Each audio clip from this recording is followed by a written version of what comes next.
she's just not anybody. She's NAiLA from Nairobi, where all the girls are pretty. Put it on her city. Put it on Nairobi. NAiLA. Hi. Welcome. Hi. Welcome to Soundtracks. How are you? Thank you. I'm feeling really good today. That's good. Even if it's raining outside, the sun is shining in here. Exactly. Yeah. I had a big breakfast. Thanks to you. You're welcome. You know, very English breakfast to just put us, at full stomach so we can talk about things that we need to talk about. Exactly. I'm glad you enjoyed the scones. Thank you. So, obviously, you are a musician, an artist, a creative person. What got you into music? That's a good question. That's a good starting question. I just love music, and I've always loved music as early as I can remember. And yeah, it's just always something that I turned to as like a source of joy, a source of like inspiration, and I'm an arts lover all around, but I feel like music is a vector that kind of ties in like all three, like my love for literature and my love for like visual arts. And yeah, I just always remember listening to music and like loving music, whether that was like listening to the radio with my siblings like on the way to school, or like just watching music videos, watching MTV Base, Channel O growing up. And yeah, so when I look back at like my childhood and my just early experiences, I have really bad memory, but I use music as like a placeholder to remember like significant points of my life. So it's just always been there and will always be there, and is really important to me. When you say like your bad memory, is it music that you make for you, like your own music that you use as a placeholder, or do you use other artists' music as well as a way to kind of reflect back? So I'd say in the beginning it was probably like other artists before I started making my own. So that was probably the foundation of where my love for music developed. And then when I started probably like writing in English class or in school, then merging my love for listening to music and writing, and sort of that blossoming into like writing my own songs and using that as like an outlet to express what I was feeling and what I was going through. And at some point I was like, oh shit, like I'm actually like pretty good at this. Yeah. So yeah, I'd say that's how it developed. That's great.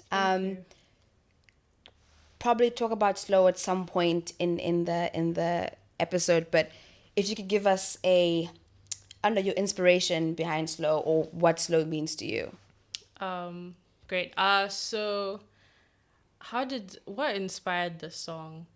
I'd say it's unlike other songs that I've written, which aren't out yet, but will be soon. Some of them have like a literal meaning, where what I've like written or sang is directly related to what I was feeling at that moment. But with slow, the inspiration probably isn't as direct. Like if you listen to it, I think, the song touches on like romance and like sensuality, which are like the central themes of the song. But for me, what inspired me was working and collaborating directly with Tim Lyre, who's one of my favorite African artists right now. And so the collaboration was quite organic. We have a couple of mutual friends, one who actually put us in touch directly. So Tim was in London for a couple of shows, and I reached out to him. But prior to that, I think I discovered his music like 2 years ago. And when I immediately like heard him singing, I was like, I want to make a song with that person. So it's very much like a product of manifestation. Great.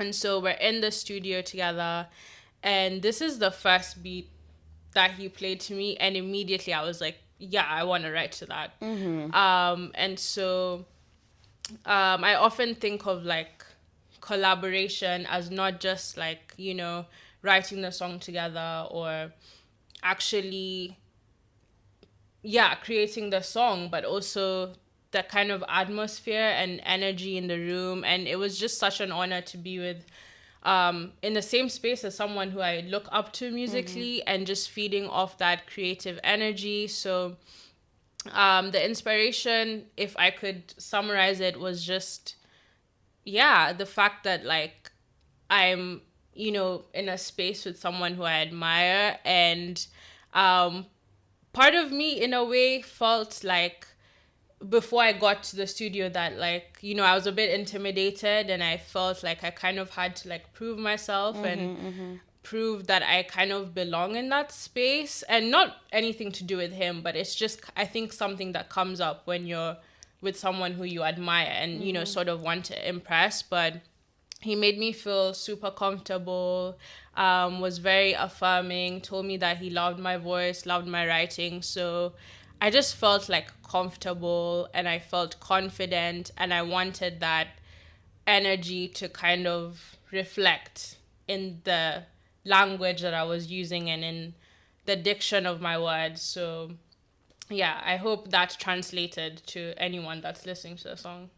And during that writing process, did you, I don't know, even during any of your creative processes, actually, when you're writing songs, writing like literally pieces, or when you're like painting, are there any kind of artists that you go back to that soothe you or help you through your process? Yeah, I'd say quite a couple. So I'd link it back to, my writing and my background in law. I think researching is really important. Everything is sort of inspired by something. Like, of course, there's like original ideas, but consciously, like, you don't exist in a vacuum, even without you being able to pinpoint that like X is like inspired by Z. You're constantly like exposed to other people's ideas, and also projecting your ideas onto other people. Yeah. So researching is a really, really huge part of my creative process. And, given my background in writing and like music journalism, I think it's really important to just, think about your inspirations, sit back with something for a little bit, just let it marinate, and think about how you feel before creating. So I don't think there's like maybe specific influences. I think it depends on the form as well. So like if I'm writing something, I'll probably like read a couple articles before like actually delving into a piece. Or like if it's music, depending on what genre or what the beat is like making me feel, then I'll be able to like maybe dive into like an artist's discography and seek inspiration for that. So Right. yeah. Good. I think this is a good way to segue into the first segment of the show, which is a game, just to ease us into the conversation. I call it word association. So I give you a word. Okay. And No then, pressure. No pressure at all. I give you a word. And whatever song comes into your mind is what you give me. Right? Okay. So you ready? Yeah. First word is Nairobi. It's so interesting. I don't know, like there's so many that I could think of. But can I come back to that one? Sure. Okay. The next word. Yeah. Whatever comes into your mind. Creativity. Creativity. Wow, I'm really bad at this. I'm gonna have to go for Bury Me by Pink Panthers featuring Kalala. And Bury me. yeah, as in like In the ground. yeah, You are 6 in the feet casket. under. Exactly. And the reason I chose this song is because I think in terms of like mainstream artists, like right now, specifically from England, Pink Pantheress is someone who I'd associate with that word. And I just think she's full of surprises and is just a ball of energy. She's really fun, and I really love how she's been able to revive like garage and kind of merge that with pop and kind of just bring it back into like the mainstream. And I think so she just released her album. I think it's her first full-length album, if I'm not wrong. And even just like the features, like the choices, I think are super creative, super out of the box. So Rema, which I was surprised by, and also Kelala, both of them are two musical inspirations, but I wouldn't have thought to like put them together. So yeah, and that's song is one of my favorites from her album. So yeah, shout out to Pink Panthers. She's Kenyan as well, Is which she she? is, which a lot of people, I yeah, did not know that. yeah. But she's so funny because all this time she thought she was from Mombasa, and she, I think, mentioned that in an interview, and then in another recent interview with, is his name Narduar, or I don't really like watch his channel, but I just saw the snippet. And she had to like correct herself and be like, nah, her mom was like beating her ass because she kept getting where she's from wrong, but she's actually from Kisumu. Okay. So yeah, she's Kenyan. Oh, Yeah. nice. I Shout didn't out to know. the Kenyan girls. Yeah, you know. Actually, just making music and making us bop. I want to ask you, like, given you're a musician, but you also have a background in music journalism, your opinion on the switch, I guess, where the power is in terms of like the music industry, right? Marketing. Yeah. Where we're seeing a move away from the more industry-led marketing and more, TikTok and whatnot. Like some of the artists that I listened to today, I found them scrolling on TikTok, Same. right? Same.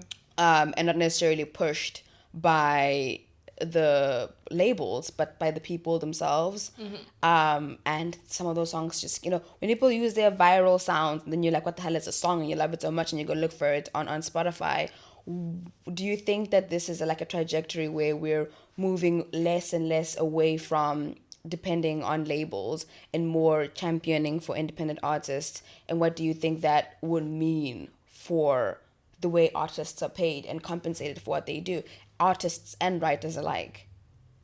Yeah, that's a good question. So, yeah, I definitely think with the advent of social media that there's definitely been that shift, like you've pointed out.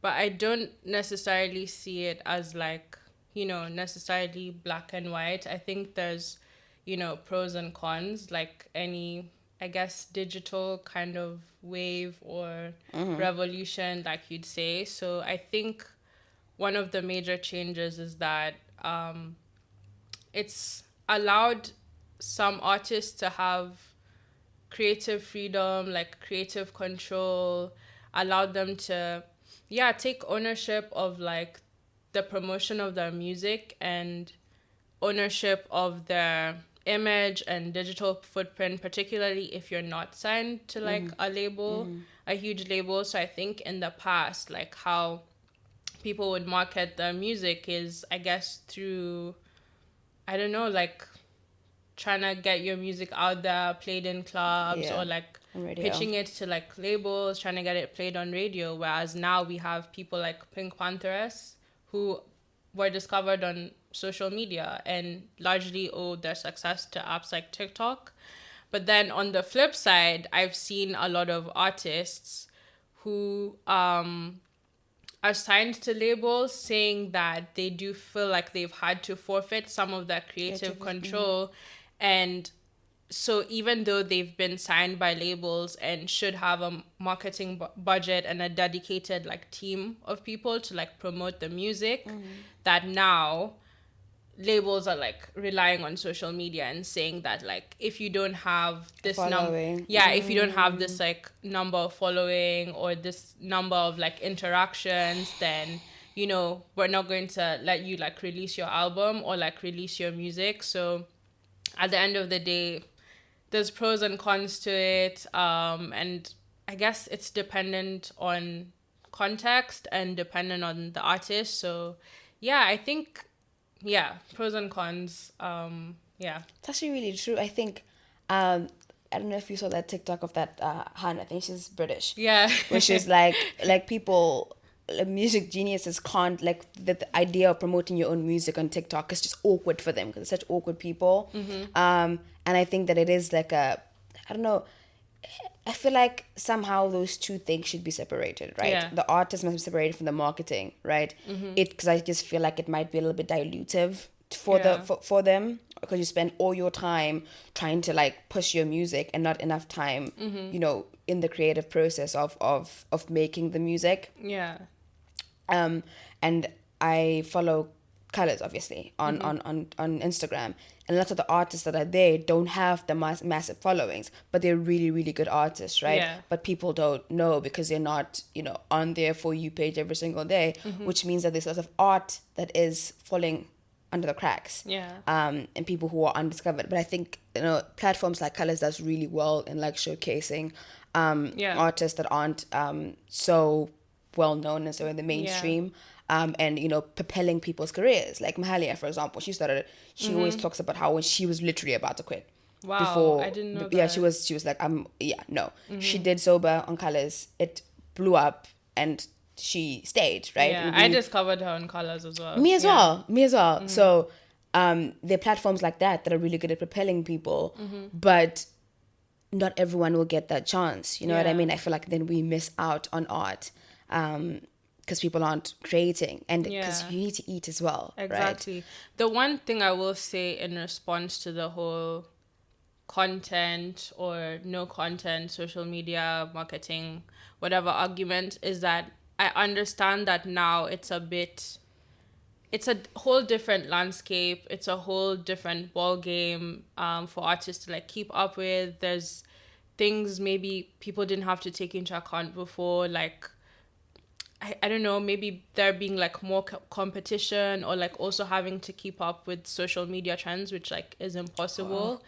So I guess the one piece of advice also to myself, because I'm the type of person who at most I'll maybe post on Instagram like once a month, is that given how challenging it is to stay relevant and have like an online presence, think of it as not necessarily a divide between having content or like no content at all, but rather like the type of content and the way you'd like to present yourself. So one artist that I'd like to cite as an example is called Berlioz. He's like house musician who I think has really been able to like levy TikTok to his advantage.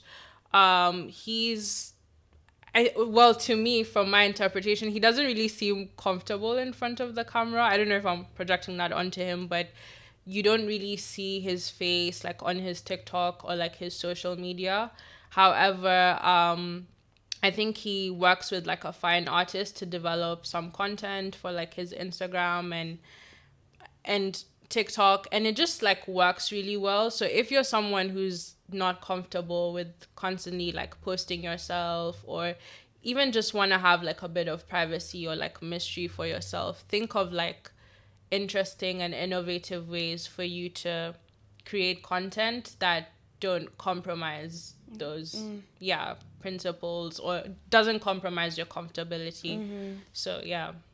But I also feel like it's a resource thing, right? I think if especially someone who's starting out, right? Yeah.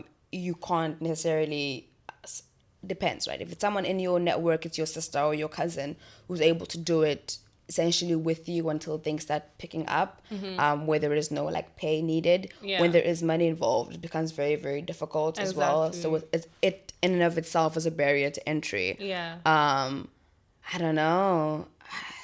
Yeah, but I think that could be a good thing, like you said, like turning to your friends. Most of the artists that I've had the privilege to collaborate with to date are my friends.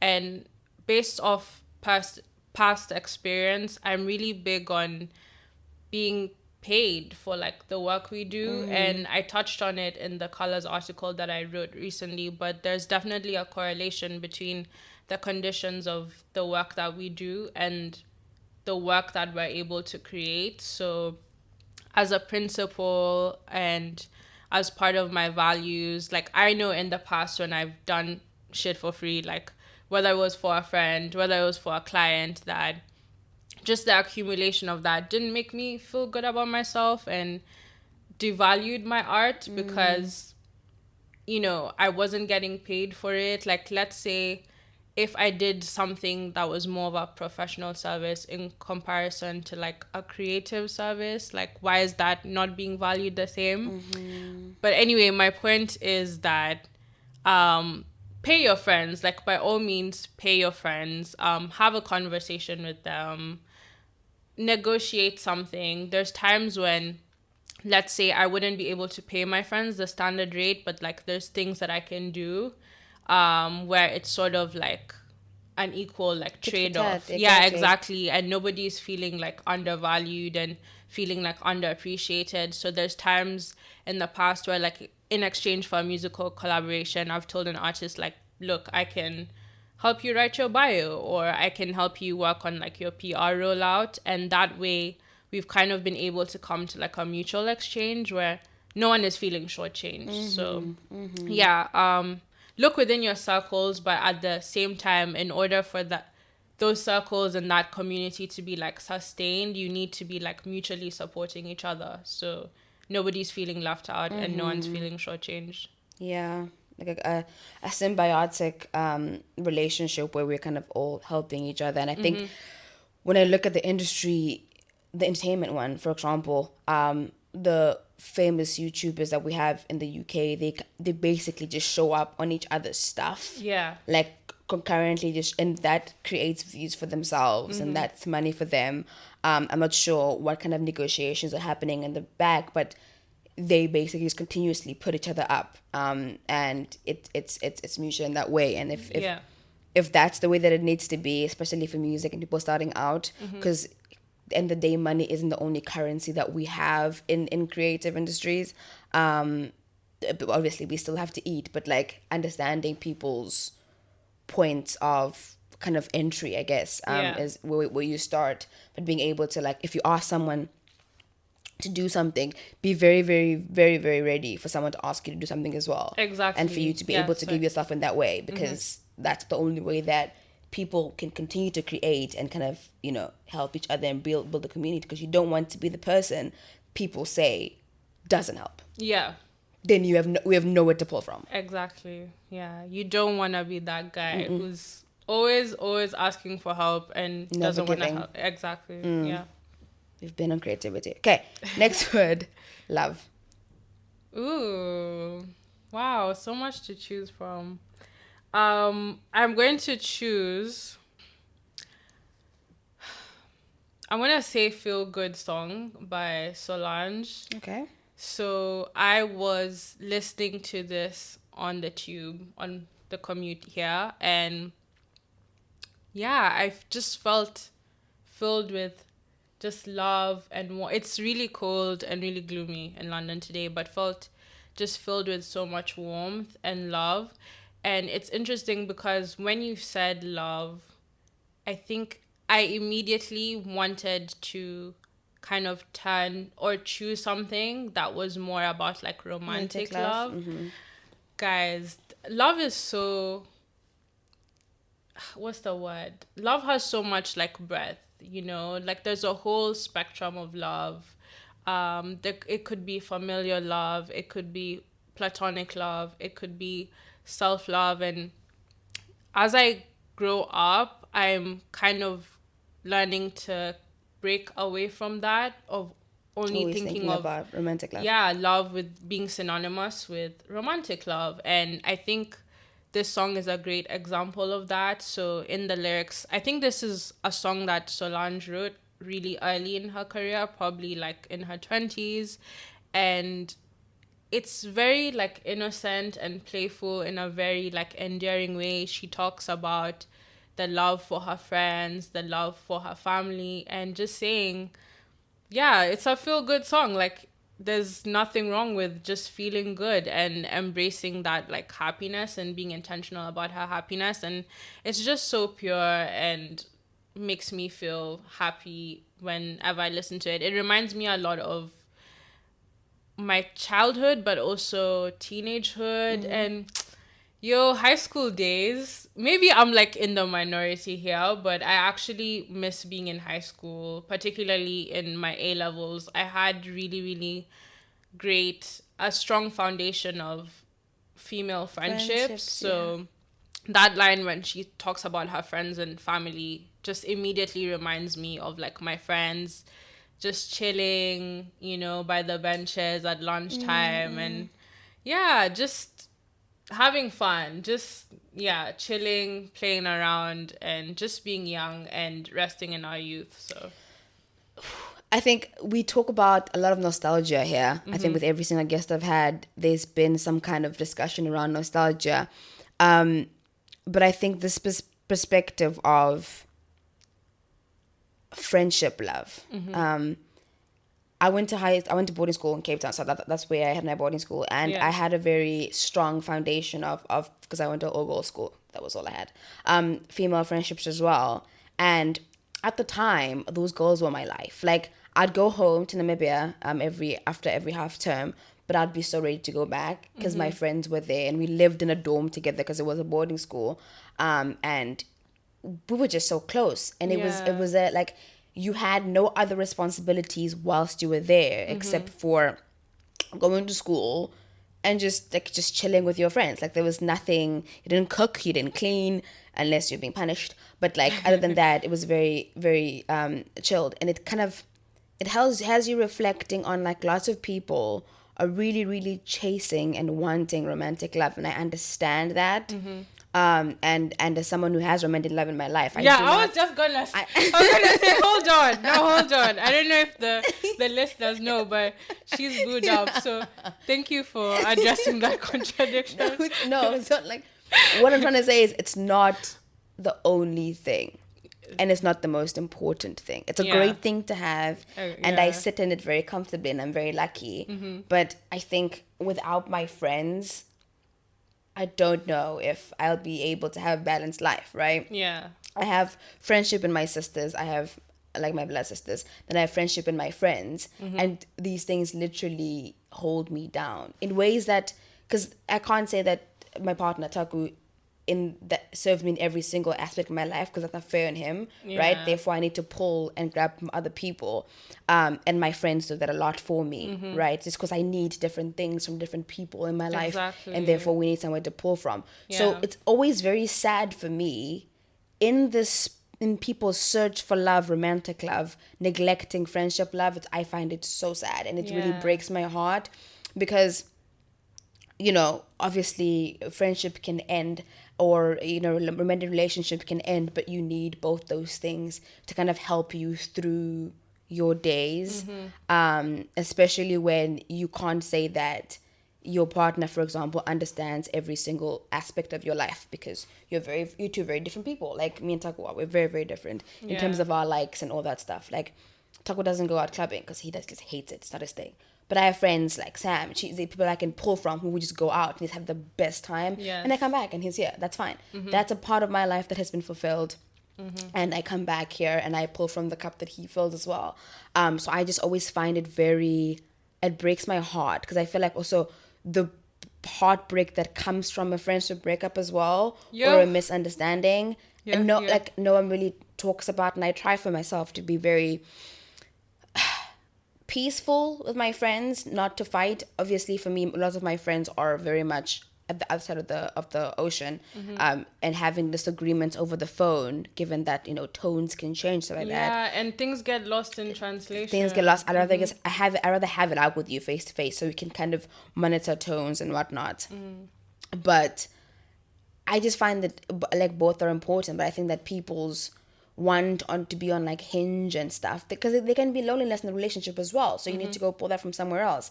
I just think that it's a balancing act, and I think that we shouldn't neglect our female friendships and our female closeness, female community that we will pull from today and in the future, just for men or for women or for like basically romantic relationships. It's just have them both. Like there's no either or. And if you have a relationship on both sides where your romantic partner is trying to isolate you from your friends, red flag. If you have a friend who's trying to come between you and your partner, red flag. Try to find people who are able to pour in both your, like, you know what I mean, be good in that way. Definitely, yeah. But yeah, I understand. Sometimes I think like, people are like, oh, the streets are so cold. I get it. I don't, but I can sympathize how cold they are. The streets are cold. But your friends will keep you warm. Always.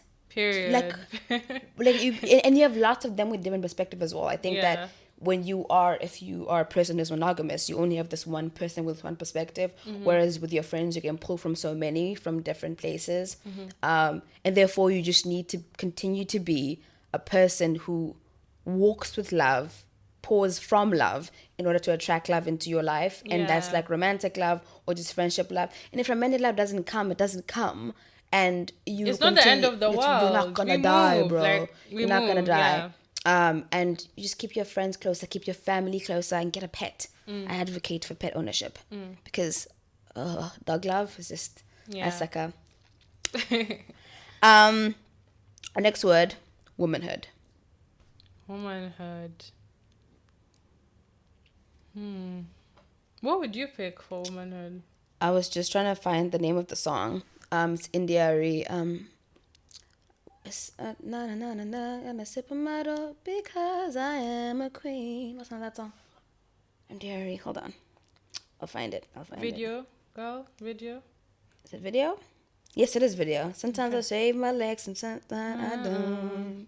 Sometimes I comb my hair, and sometimes I won't. That is like, for me, when I think of womanhood, just right now in this moment, that's what I'm Yeah. thinking about.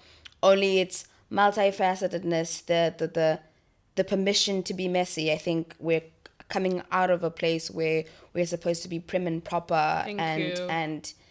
just look a certain way, behave in a certain way, not allowed to be messy, not allowed to be opinionated. You need to, stand up for yourself, but not too much. You need to that way, getting out of that. And we're just being accepted to be human and messy. And I think from a perspective of someone who grew up in an African household, I think obviously this is this is Flashbacks. there's a set of ways that you need to Yeah. live and you need to carry yourself in order to, what is your husband going to think, or your husband's family. And my mom used to waste her time using this line on me Yeah. because I don't care. It's like, oh, Tendai, X, Y, and Z, what's your husband gonna think?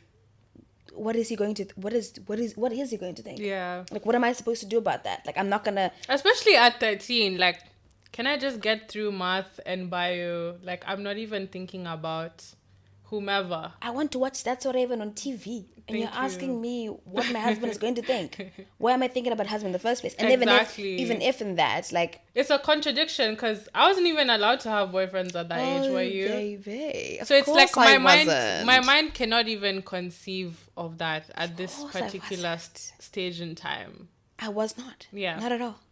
Which is very contradictory because right now people are asking for grandkids, right? But then you didn't want me to. So when must they? Which is which? They Which must is which? germinate out of thin air, and then all of a sudden Exactly. I'm, Yeah. Mother Mary, here's your son. Like, I don't know what you want me to, Mm-hmm. So I think for me the transition from like having a set tick of things and to be able to cook and clean and all those things, to attract a man, to just doing those things for yourself and being able to live and kind of define what that means for you and still be able to be a fully fledged human, as long as, like I said, as long as you lead with love and kind of pour out of love, it will find you and the partner that it's like. I love all the domesticated hunts, right? Yeah, I love it for them. Do Like, you? and that's the thing about, like, for me, new age feminism is just about the choice, right? Exactly. The choice to be a submissive if you want to, right? And that's completely fine. To be a makeup hand, to be a wig hand, to be a natural hair hand, be whatever you want to be. Yeah, to be a podcast hun. But honey, to be a musician, just be whatever you want to be, and that's your choice. Yeah. And whatever way you want to reflect your womanhood in whatever it is that you do is completely your choice, as long as you're not hurting other people and you're being kind of true to yourself. There's really isn't a formula to how it is that we're supposed to navigate this world. And I think that the song was obviously, when was it? When did they say it was made? 2009, I think it was. Very long time ago. But She was ahead of the game because a lot of songs back then were not about that. Were not about promoting natural beauty, those themes of like messiness and just authenticness that you're talking about. Like 2000s Y2K was very much about the glam and the Getting men. Exactly, and men. Um, and I like that you touched on messiness because I think it's very, and freedom, which is very related to the song that I chose. So the song that I chose that represents womanhood for me, particularly at this like juncture of my life, is Small Acts of Recklessness by another Kenyan woman artist, Wanja Wahoro. Yo, shout out to Wanja. Shout out to Wanja. I think this EP of hers has been the soundtrack to my current like mid-20s life. And I have this inside joke with my friends, but we often say that there's two kinds of puberty that like women go through.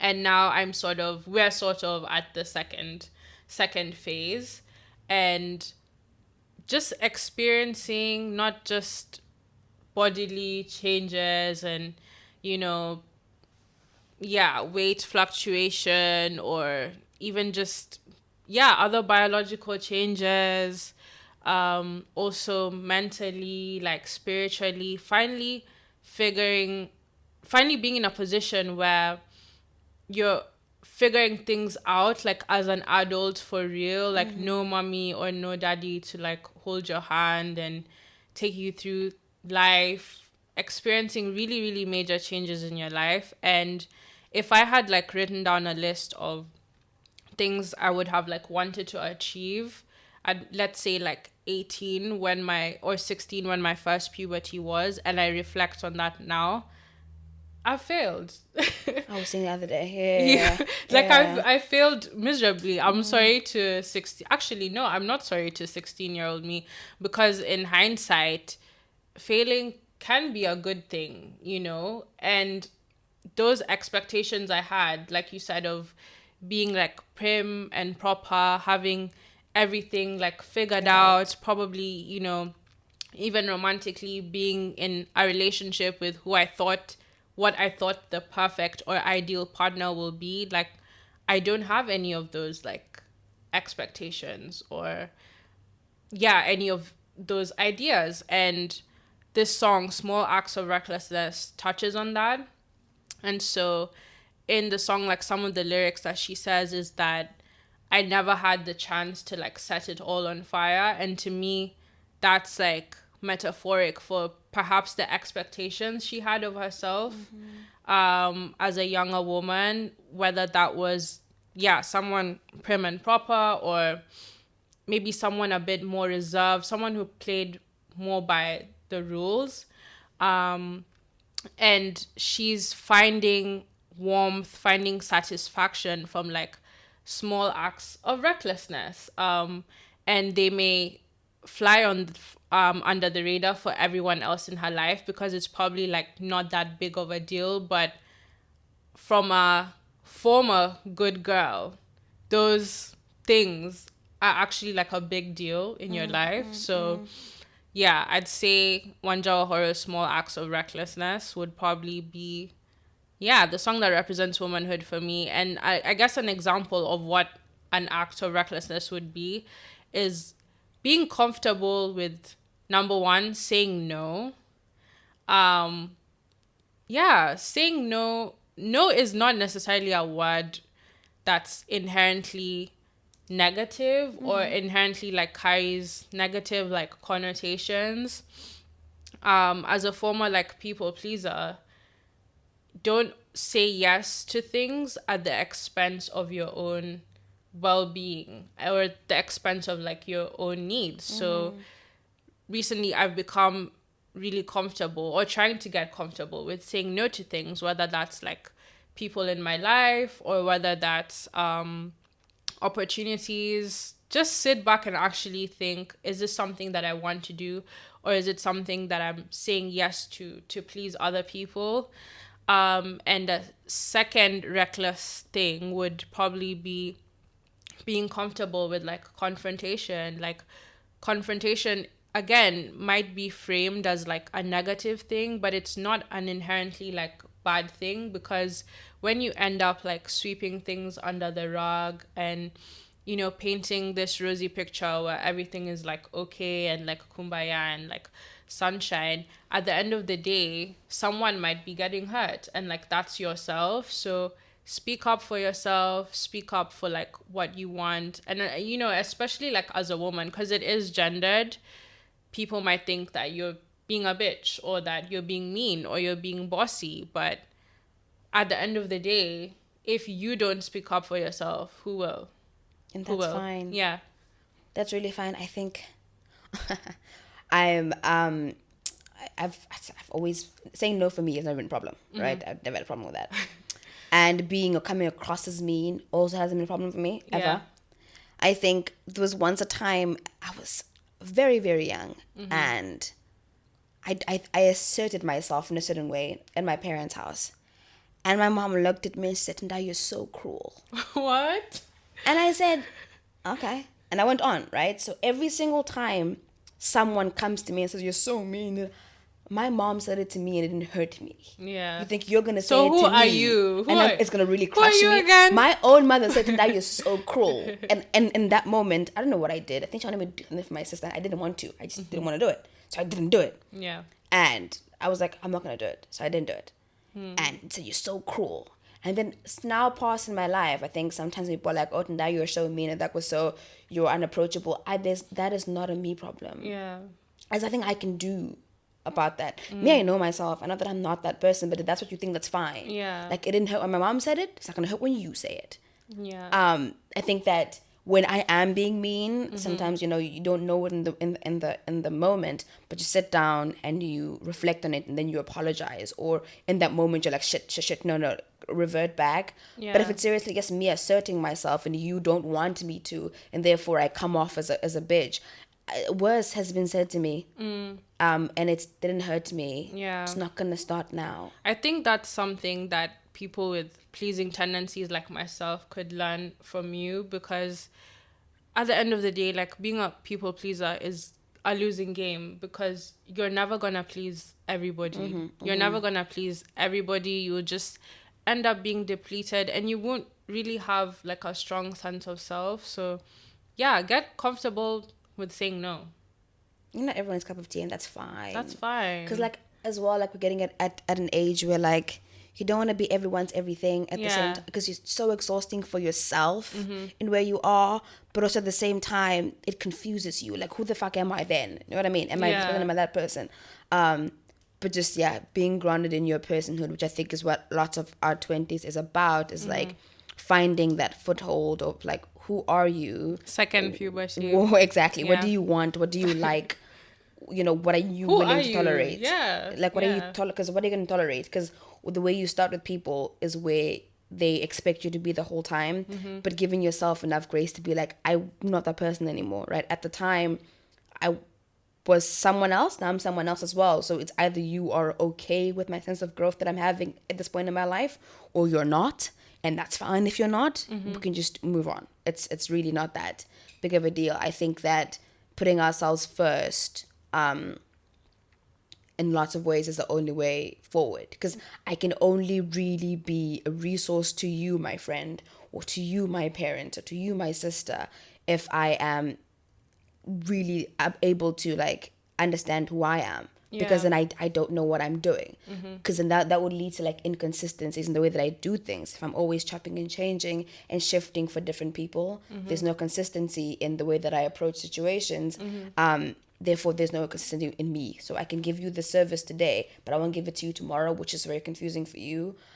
So being able to, like, use this time in our 20s to trial and error who we are, and it doesn't have to end in our 20s, right? I think being a teachable human, especially given how information is flowing at a faster rate at this point in time, is very important. Like, you take this, you think of it this way, but you are convinced of another thing, because of the information that's available to us.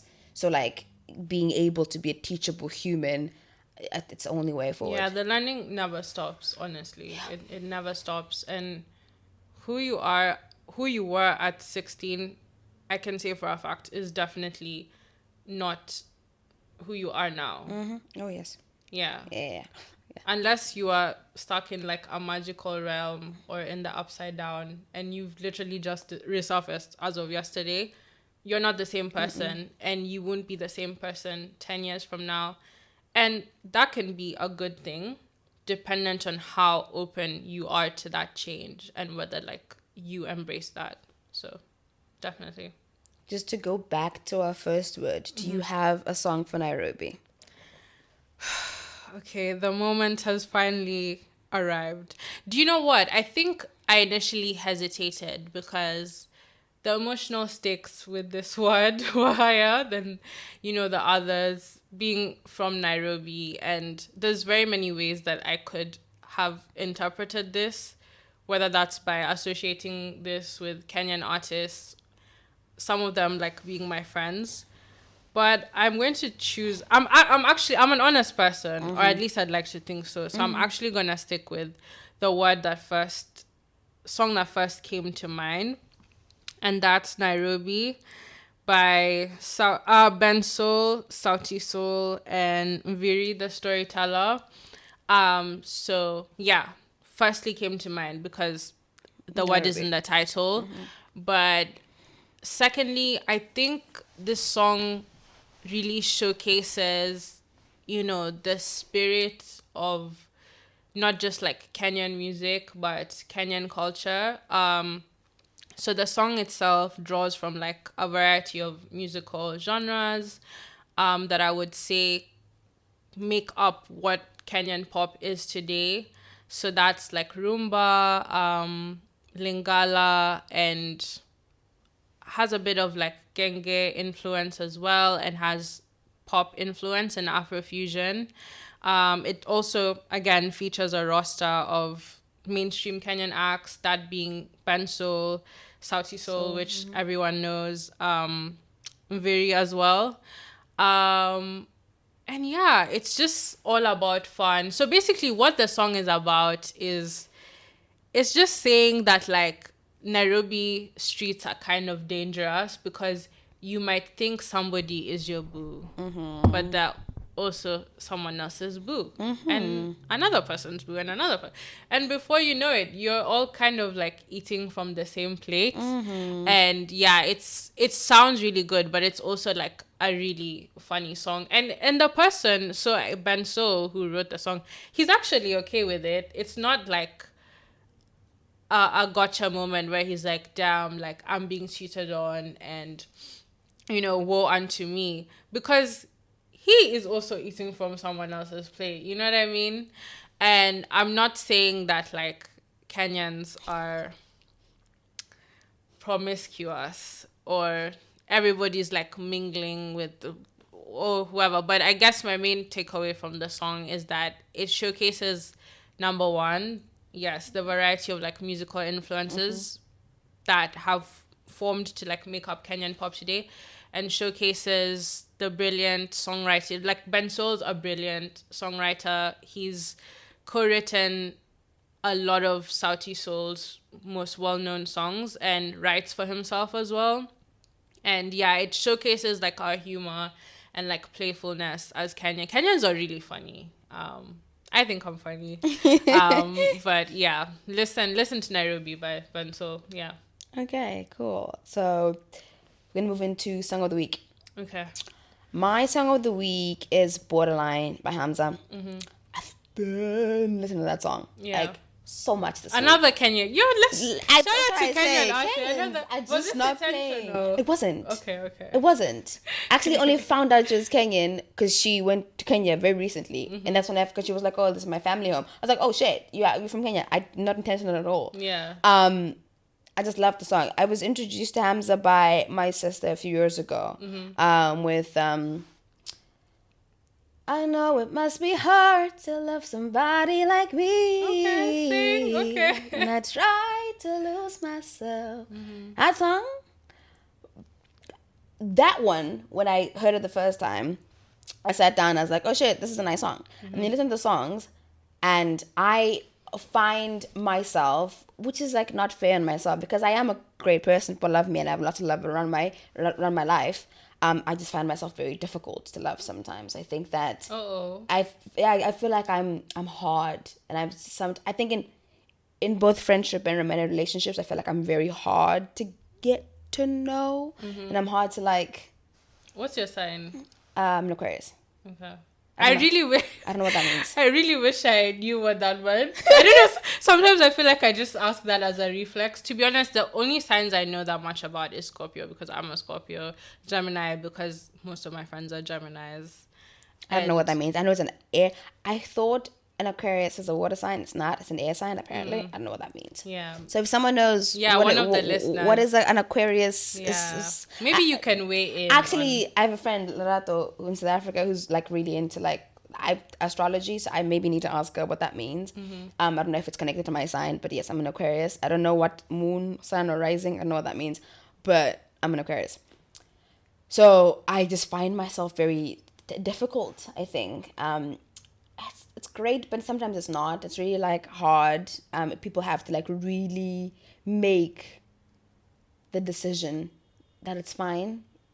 The payoff will be fine. Let me just sit in this hardness, which is me, until at some point it becomes better. I feel like Taku sat in the hardness for a while, and it's paying off because I'm an amazing partner now. But it was a difficult thing to get out of for me. I think it's just like the whole thing of like trusting people. So I think initially I find myself, I think romantically, very hard to love. And I think also in friendships as well, I think I used to get this complaint at school all the time that the kids don't find me approachable.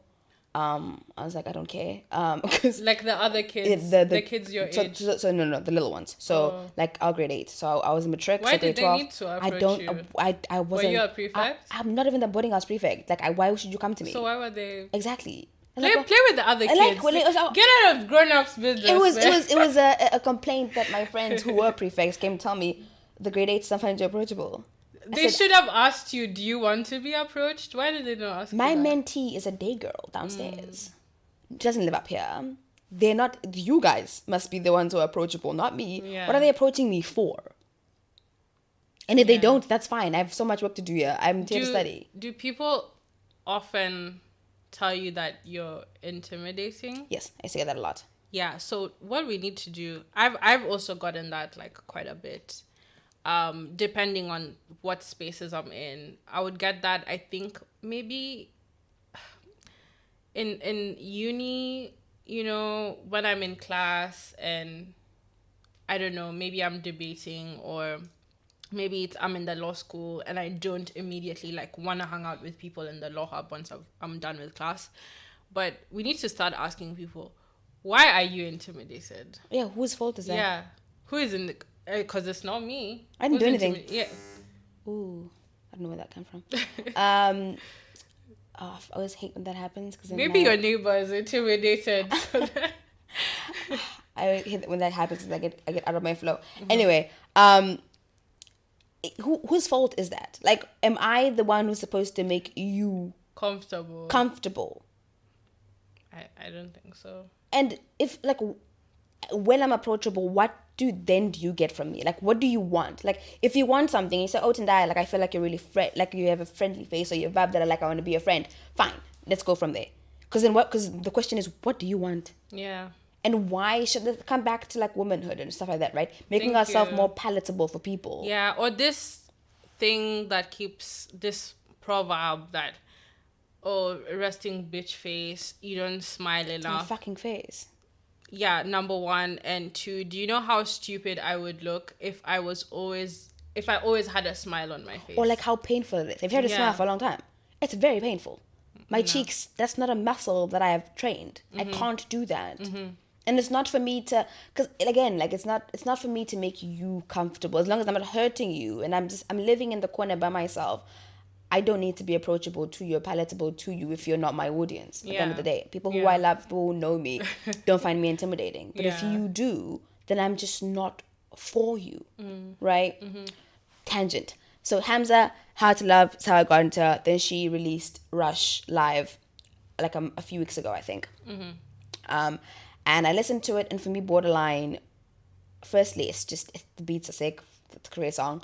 And then it's just, a song for me that kind of says take risks, because it says I'm borderline crazy. Like, Yeah. who are you to stop me from doing what I want to do? Because I'm borderline crazy. Yeah. And most of the time I feel like, especially now when people are going viral and success looks very different and what you want in your life looks different, at some point sometimes you need to be like really just unrealistic and crazy to do things that you think you will do. So being restricted by what people think or what people's expectations are, I'm not going to make you reach for your stars, whatever you want your dream to be. Yeah. And so whenever someone or something comes into your life and it's you're being doubted, sometimes it's yourself, right, doubting you, or that little voice in your head telling you that you can't do it, just pour from that crazy bitch who's like, I'm actually gonna do this. And she also goes in the hook like, you can't come step to me, I've got too much faith, I've got God with me. And just basically backing yourself and know that you have a deity, whatever deity it is you believe in, even if it's yourself, who's backing you. Yeah. So yeah. It's great song choice. Yeah, I also love that it's a live version of it, which I don't know. To me, when I listen to like live versions of songs, it literally feels like the song is like coming to life, and the artist is breathing emotion into the song, and it was just a very refreshing rendition to listen to. So I'm glad the song that you chose was the live version. A live version, yeah. But what's your song of the week? Okay.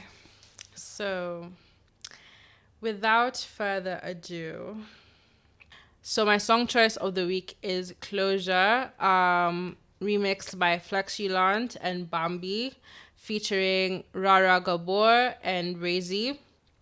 So the Closure, the first single, was initially released under NAiLA's second album, Raven, which came out earlier this year. But so NAiLA usually like remixes. She'll do like a whole remix version of her albums. She did one for her last album, Take Me Apart, which was really successful, and I had a lot of fun like listening to that album. And she's the kind of artist who I really appreciate, because her form of remixing a song is not just like featuring another like artist on the song. And it reminds me a lot of like the remixers that we grew up like listening to when we were like younger. So yeah, she's gonna literally like reinvent the song. It's almost and a whole new song. Exactly.